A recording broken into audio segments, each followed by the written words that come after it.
There is a type of person who buys a vehicle not because they need it, but because they need to be seen buying it. And there is a different type who buys it quietly, almost privately, because it represents something they cannot fully explain to anyone else, including themselves. The interesting question is not which type exists. The interesting question is which one you are, and whether your answer changes depending on which generation of Bronco is sitting in the driveway. The Ford Bronco has always attracted people who think of themselves as independent, not reckless, not performative.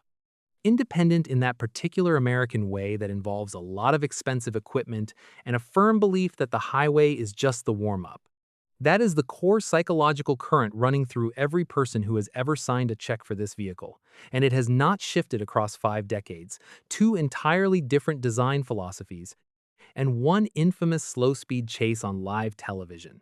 Whether someone is nursing a first-generation truck with a carburetor that has developed strong personal opinions about cold mornings, or collecting their new two-door Bronco in a color called Eruption Green from a dealership that had a 6-month waitlist, the identity story underneath is identical. I am not a person who follows. I make my own path. I go where the road ends and then keep going anyway. There is also something worth noting about who this person is not. They are not the pickup truck buyer who needs maximum payload ratings and a fifth-wheel hitch. They are not the crossover buyer optimizing for fuel economy and parking sensors. The Bronco buyer, in every generation, is making a choice that involves a deliberate step away from practicality, even when they will spend the next year explaining to everyone who asks that it is actually very practical. This self-presentation is part of the psychology too.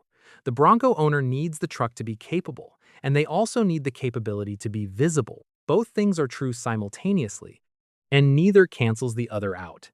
Everything else about who these people are depends entirely on which Bronco is parked outside. The classic Bronco ran from 1966 through 1996, 5 distinct generations, and a lineage built on genuine utility. Ford launched the original as a direct answer to the Jeep CJ5 and the International Scout, both of which were establishing a specific market, a compact, capable, go-anywhere vehicle for people who actually needed to go somewhere difficult. The first Bronco was honest in a way that is difficult to manufacture today. It was not positioned as a lifestyle statement. It was positioned as a tool, and the people who bought it treated it accordingly. The early trucks were short.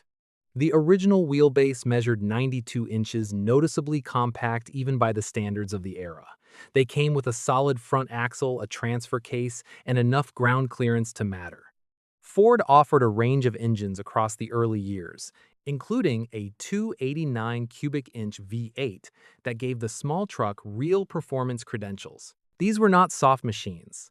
They required engagement. You drove them, as opposed to the more passive experience of being transported that modern vehicles provide.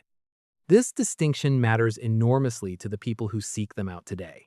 Someone who drives a first or second generation Bronco regularly in the current era is not doing it because it is convenient. These trucks are loud. They are mechanically demanding in ways that punish inattention.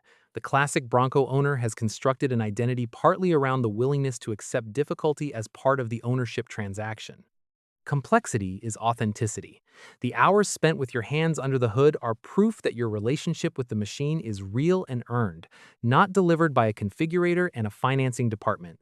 There is a whole psychological reward system built around this, and it runs deep. What these owners are truly managing is a relationship with a specific American assumption, the assumption, largely gone now, that a vehicle was simply a vehicle. It did a job. It did not have a brand personality developed by a marketing team. It did not come with a companion app.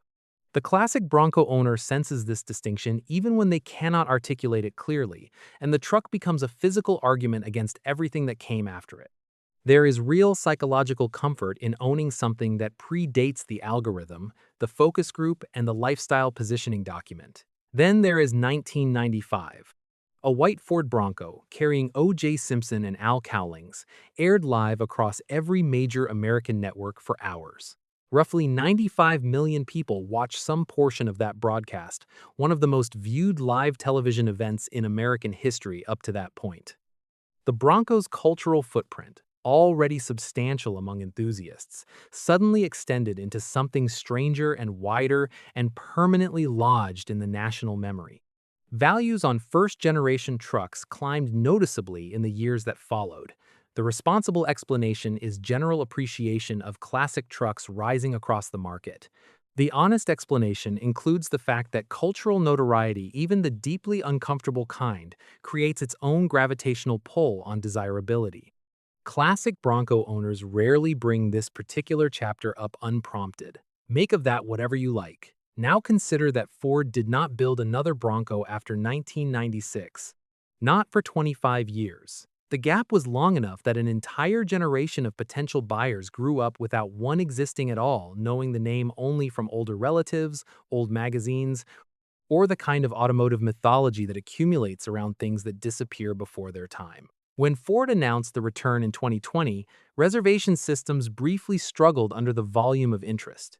The relaunch delivered in 2021, and Ford made no attempt to be subtle about what they were doing. Round headlights, removable doors and roof panels.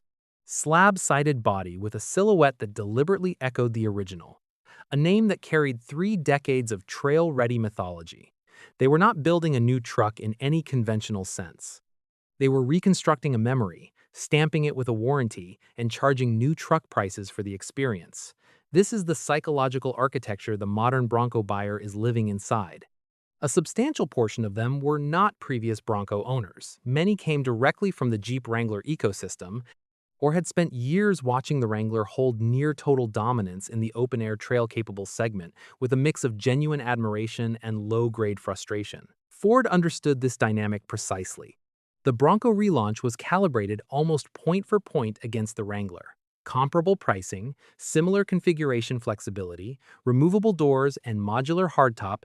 A trail rating system called GOAT goes over any type of terrain and a trim ladder ranging from the entry-level base through Wildtrak, Badlands, and on up to the Raptor. Every product decision read as a considered counteroffer to someone who had almost bought a Wrangler but wanted something with a less saturated story. Because that is the real issue the modern Bronco solved for a specific buyer. The Wrangler had become so prevalent in certain markets and demographics that it began quietly undermining the individualist identity it was supposed to deliver. A vehicle cannot credibly signal independence when it is the statistically predictable choice. The Bronco offered identical experiential territory open air, trail-capable, removable everything with a fresher badge and a far more compelling origin myth. Buyers could be adventurous and historically conscious simultaneously. They were not just purchasing a truck. They were participating in a resurrection, and being among the early participants in a comeback story carries its own specific psychological reward. Nobody tells a story about being the 10,000th person to buy something obvious. What most modern Bronco owners are actually doing with the truck, practically speaking, is commuting. The Badlands and Wildtrak trims carry genuine off-road capability, locking differentials, 35-inch tires available from the factory, advanced terrain management modes that the statistical majority of owners will exercise a handful of times across the vehicle's entire ownership period, if at all. This is not a criticism. It is a psychological observation that deserves to be made clearly and without judgment, because it applies across almost every capable vehicle in this segment. Purchasing potential is not the same as using it, but it produces a real and durable identity effect regardless of actual use. Knowing the truck can handle a serious rock crawl changes how a person feels driving it to pick up groceries on a Wednesday afternoon. The capability is the identity. The actual trail conditions are largely optional. Here is where classic Bronco owners and modern Bronco owners begin to circle each other with a careful, mostly unspoken tension. When the new Bronco launched, the reaction in classic communities was measured, conditional, and followed almost immediately by a series of distinctions that nobody announced but everyone understood. The trucks you had to earn, the ones that existed before any of this was curated, real Broncos. There was generational protectiveness running underneath the surface, a genuine suspicion that a legend being mass-produced for people who were not around the first time somehow dilutes what the original owners built over 30 years of actual ownership. The modern buyer tends to find this position mildly interesting and not particularly threatening.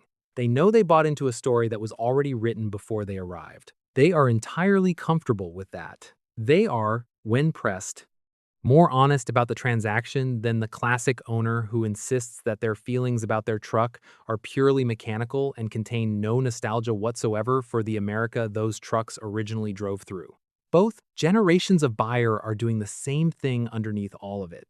They are purchasing a version of themselves, one that goes where roads stop, that chose the harder option on purpose, that opted out of whatever sensible default the market was offering at that price point.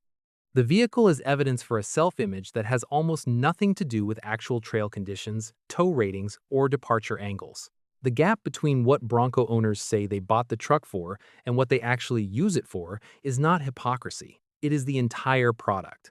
Ford has known this since 1966. They knew it when they brought the name back in 2021.